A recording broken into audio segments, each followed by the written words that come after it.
The battle between high ticket versus low ticket. In this video, I'm going to explain exactly why you only need to build one model and what the benefits are of each of these models, right? And how that ties into the actual perfect business model. So let's dive into it.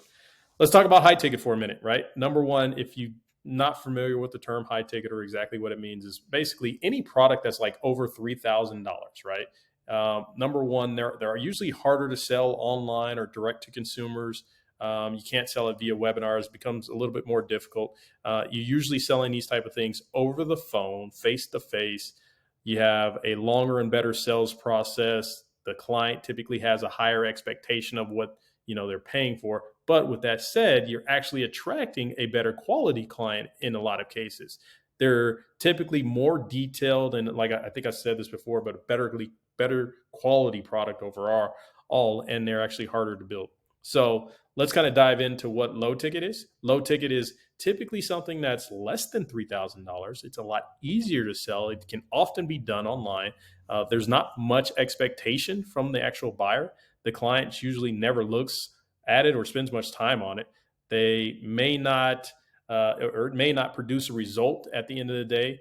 The expectations along with that are a little bit lower, and it may attract, and quote, may attract a less qualified or less experienced buyer. So you have to be a little careful on that.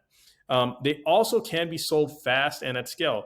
The delivery is typically something that's automated or easy to fulfill, which allows you to scale, and they're a lot easier to build. So if you've been around on the internet for, I don't know, the last 7, 8, 10 years, you probably heard of a guy named Russell Brunson and are familiar with his infamous value ladder. So let me kind of talk about the good things and then the bad things that I see with this because of how it's interpreted. And this has nothing to do with Russell, but just kind of how this is interpreted, right? A lot of people look at what they're going to sell as, hey, let me give a free lead magnet to give leads, and then let me sell something on the front end that's like $23 or $7 or blah, blah, blah, blah, blah, and then work their way up the value ladder as you see in this example here. Now, why that may work or it's worked in the past, let me tell you why it is typically the bad model to go with. Because most people that will follow this model will start off trying to build something here like, hey, let me create a free PDF and try to get leads from that. And they'll take a lot of time building this free thing and won't get the expectation of getting the leads that they want, or it will attract some of the clients that aren't buyers, right? And so then they get into building some of these other products, blah, blah, blah, and it takes them forever to ultimately, they still have never developed what their back end product is, which is their higher ticket. They have no idea what it is, like what they specialize in. So while this model has worked again for others in the past, let me tell you what the more aggressive model is that will get you faster results.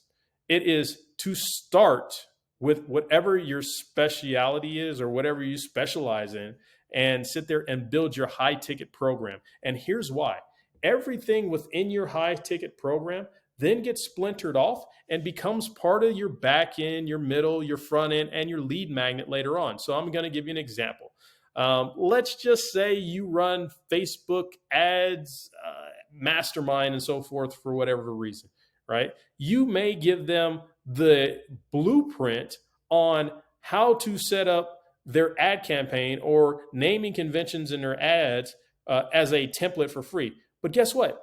That's also part of your mastermind group. Like your top layer, your top notch, your highest level people already get access to that, right? So does it make sense that you can splinter out pieces of your mastermind or pieces of your high ticket product and to sit there and give them as kind of bait? So imagine just like a piece of bread, right? I'm not going to give a fish a full sandwich, but I might give them a couple crumbs, right? Easy to do.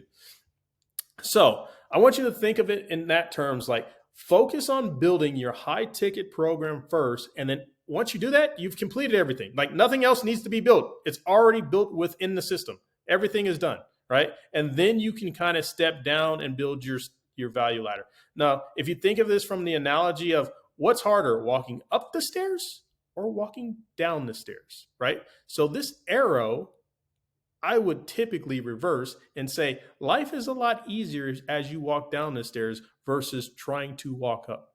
Now, that's not the end of it. There's two things that you need to do to build a perfect business model. Let me explain what that is because it's part of this model as well that is highlighted.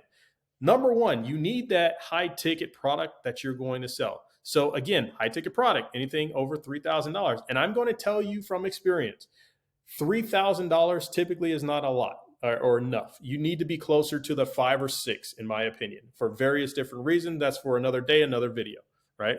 So think of your high ticket product being at least $5,000 to $6,000 at a minimum.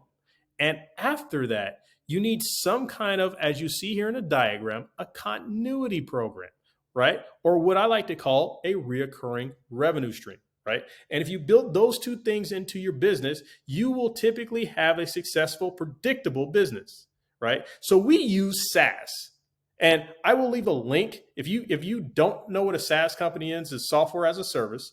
So we partnered up and white label some SaaS from one of our contacts. And I also have a SaaS company that we built on our own like 7 years ago, right? So I have two SaaS companies that we use to anchor clients for longevity and predictability within the business, right? And I'm going to leave a link to a SaaS company that if you guys don't have one that you can do and plug into your business as a marketing CRM and go and sell that in the links below. But these are the two business models or the two things in the business model that you need to be successful. You need a high ticket dollar amount that you're going to sell, and you need a reoccurring revenue, right?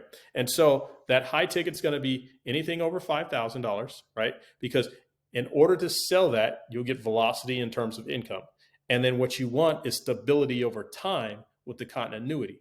And I always like to say continuity could be anywhere from, depending on how much volume you're doing, about $47, anyway up to like $1,000 a month.